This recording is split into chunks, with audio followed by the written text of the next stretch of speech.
Olá, alunos do nono ano, tudo bem com vocês? Mais uma vez nós estamos aqui para mais uma aula de Geografia, tá certo? Na nossa primeira aula, nós fizemos uma revisão do conteúdo de globalização, que é o conteúdo que vai constar na nossa avaliação, mas agora nessa segunda aula nós vamos dar seguimento à nossa apostila, tá certo?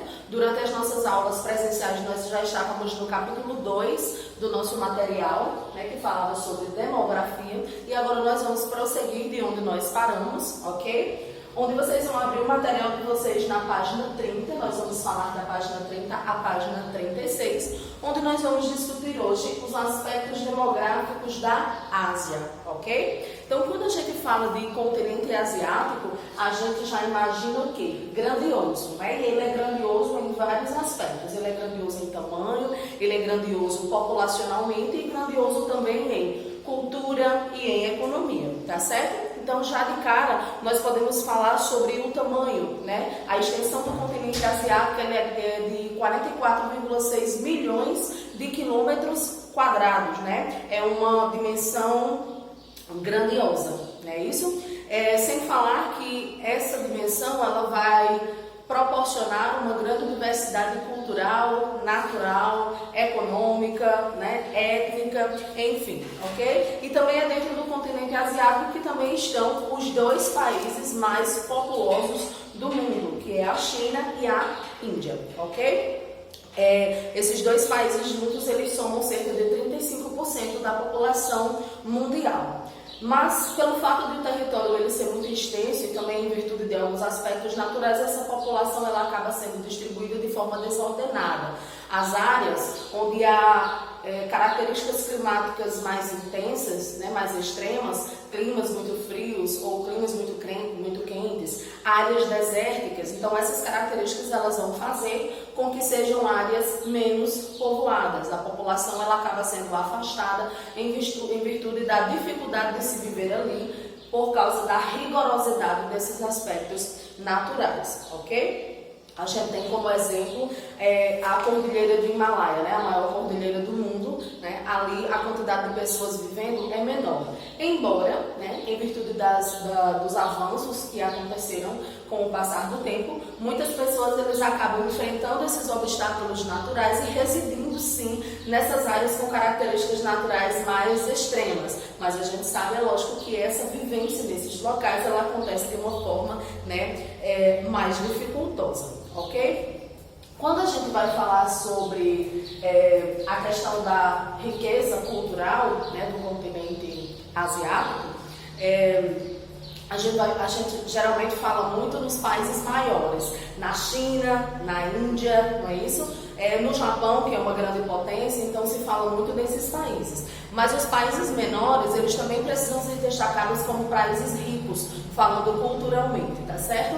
A apostila de vocês traz um exemplo de um país bem pequenininho do continente asiático, que é o país do Butão, tá certo? Ele tem cerca apenas de 38 mil quilômetros quadrados, né? E vem trazer ele em destaque pelo fato de que no Butão o país ele estabeleceu uma política de índice de felicidade da população. Eles acham extremamente importante para a qualidade de vida do seu povo ter esse índice de felicidade, né? É tanto que a ONU achou uma ideia super válida, né? E também incentivou os demais países membros da Organização das Nações Unidas a também valorizarem o índice de felicidade da população. É tanto que durante muito tempo o país do Butão ele foi considerado um dos países com o maior índice de felicidade do mundo, em que as pessoas, né, elas são felizes. E nem é um país, né, desenvolvido, considerado desenvolvido, o que, né, demonstra que a felicidade não necessariamente ela está atrelada a esse desenvolvimento econômico, ela pode estar atrelada a coisas muito mais simples, né? Então é um caso bem interessante, né, do continente asiático que nós temos que destacar, tá certo? Aí agora nós vamos voltar para os dois gigantes do continente asiático. Nós vamos falar um pouquinho sobre a população chinesa, destacando a política do filho único, e nós vamos falar um pouquinho sobre a população indiana, ok? De acordo com os dados de 2017, a população chinesa ela era de 1.409 bilhões de habitantes, tá certo? É considerada a maior população do mundo, o país com a maior população do mundo, ok? Mas, assim como acontece em todo o continente asiático, na China não é diferente, essa distribuição populacional, ela acontece de forma irregular. A maior parte da população chinesa está concentrada na costa leste, certo? Ela é dividida em províncias, como se fossem os estados no Brasil. A China ela é dividida em 22 províncias, tá certo? Tem algumas províncias que vão se destacar. Nós temos a província de Guangdong, que é a mais populosa do país, tá certo? Ela tem cerca de 100 milhões de habitantes. E nós temos as províncias com maior desenvolvimento e reconhecimento internacional, que são as maiores cidades da China, que é as cidades de Xangai e de Pequim, ok? A China ela tem muitos grupos étnicos, né? Uma diversidade de culturas bem considerável, tá certo? A maior parte da população chinesa ela pertence a uma etnia específica, que é a chamada etnia Han. Cerca de 92% da população chinesa pertence a essa etnia, tá? Os outros 8% estão distribuídos em outras etnias, tá bom? Em relação a essa questão da população, do crescimento da população, a taxa de natalidade na China ela é muito controlada. Existem políticas de controle de natalidade bem severas na China. E isso fez com que essa taxa de natalidade, né, esse crescimento da população, ele reduzisse. Tá? Embora isso traga muitas consequências negativas, principalmente para a economia, como nós já discutimos em sala de aula, né? A diminuição do crescimento populacional ele faz com que o número de jovens diminua e, consequentemente, a mão de obra ela poderá faltar no futuro, né? A quantidade de idosos ela faz com que o governo gaste mais com sistemas de previdência, com sistema de saúde para idosos que precisa ser, né, mais intensificado e mais especializado, tá certo? Vocês podem analisar a pirâmide etária da China, que está na página 34, tá bom? Vocês deem uma olhadinha onde vem mostrar essa estimativa, vem trazendo desde o ano de 1982, passando pelo ano 2000 e uma estimativa para o ano de 2050, tá certo? Então, essa política de controle de natalidade na China, ela gera muitas polêmicas e muitas críticas, justamente em virtude dessas dificuldades que a China vai enfrentar, né, principalmente no futuro, em relação ao desenvolvimento da sua economia. Na página 35 vai falar um pouquinho sobre essa questão da política do filho único. A política do filho único ela foi oficializada na China no ano de 1979, tá certo? Em que estabelecia que os casais que tivessem apenas um filho, eles receberiam algumas vantagens do governo e receberiam também um certificado de honra. Isso era uma forma, né, de incentivar as pessoas a não terem mais do que um filho. Né? O objetivo do governo era controlar essa quantidade de pessoas que nascem, né? E assim,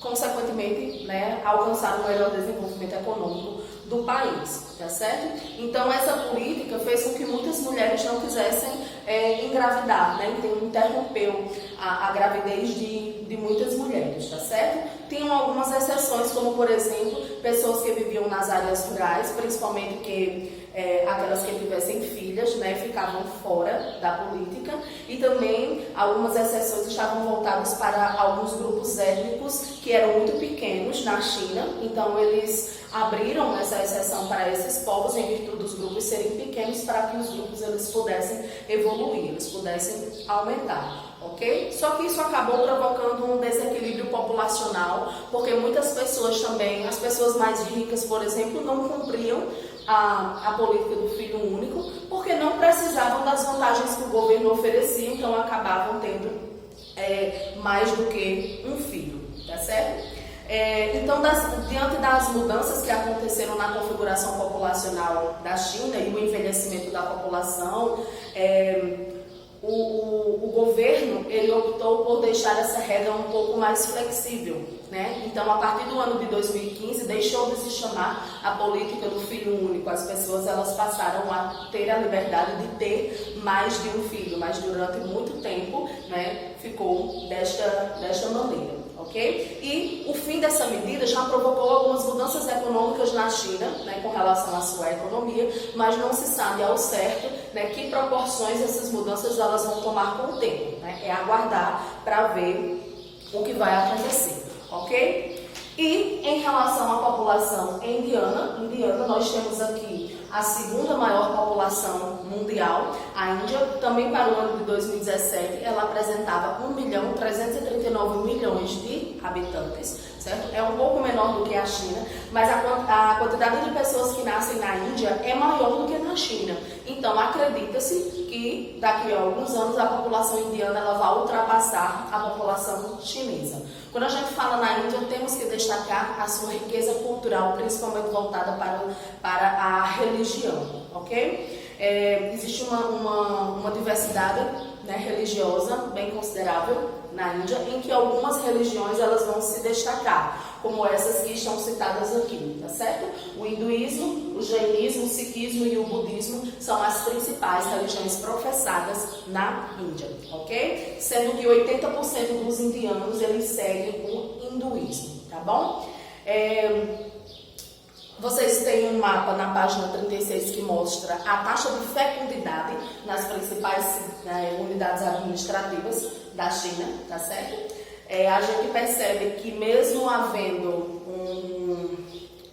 um crescimento populacional bem alto na Índia, mas já tem algumas, vocês vão perceber isso no mapa, tem algumas cidades, algumas áreas na Índia que já tem um controle de fertilidade, né, de fecundidade um pouquinho maior, né, entre as mulheres, ok? Aqui embaixo vocês vão perceber que tem uma pirâmide etária mostrando o crescimento da população indiana para o ano de 2016. Bom, a pirâmide ela revela que tem sim uma alta taxa de natalidade, porque a base é muito larga, então significa que tem um grande número de crianças, tá certo? E as áreas da Índia que tem a maior quantidade de pessoas, ou seja, os maiores adensamentos populacionais, é a região onde fica o rio Ganges, onde passa o rio Ganges, que o rio Ganges ele vai cortar, né, toda a Índia de norte a nordeste, tá bom? Aqui foi uma explanação bem geral, tá, daquilo que nós queremos discutir sobre, né, a distribuição populacional do continente asiático, principalmente desses dois países, da China e da Índia, tá ok? Vocês vão ter como tarefas para casa, primeiro, fazer uma leitura de forma mais específica, da página 30 até a página 36, tá certo? Analisando inclusive mapas, tabelas e gráficos que essas páginas elas possam conter. Façam uma leitura mais minuciosa, ok? Buscando inclusive informações em outras fontes de pesquisa.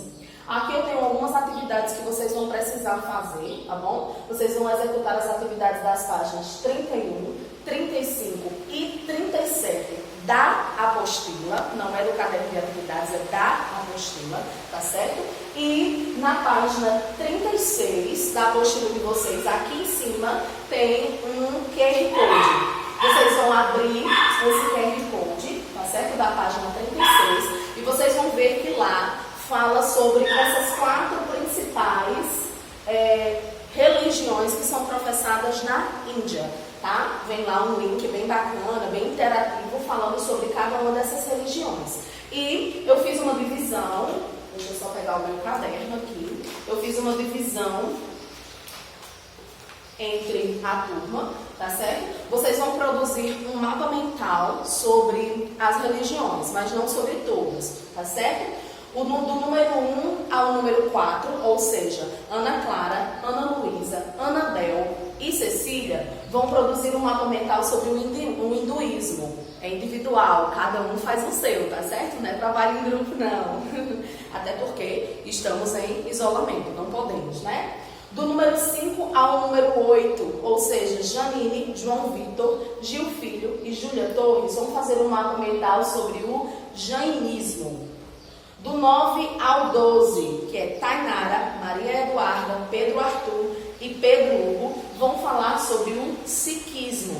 E do número 13 ao 15, ou seja, Pedro Isaías, Sara e Yasmin, vão falar sobre o budismo. Então vocês vão produzir aquele mapinha mental bem bacana, só vocês sabem produzir, bem bonito, bem criativo, tá? Vocês vão tirar uma foto desse mapa mental e vocês vão enviar para mim, para o meu privado. Não enviem no grupo para não sobrecarregar o grupo, certo? Enviem para o meu número privado no WhatsApp.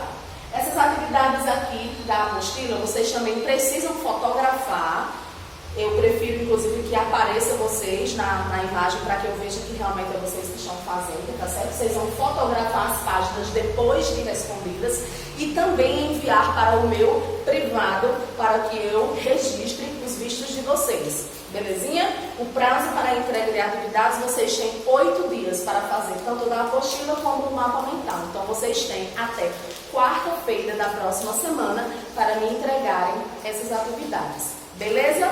Qualquer dúvida, estou no WhatsApp à disposição para perguntarem qualquer coisa que vocês precisarem. Alguma dúvida sobre o conteúdo, leiam novamente, voltem aqui na aula ou então podem me consultar também que eu tirarei as dúvidas que vocês tiverem, tá certo? Eu tenho outros trabalhos para orientar para vocês, mas eu vou deixar para o nosso próximo vídeo, a nossa próxima aula, tá certo? Bons estudos, boas atividades, respondam tudo direitinho e um beijo, até mais.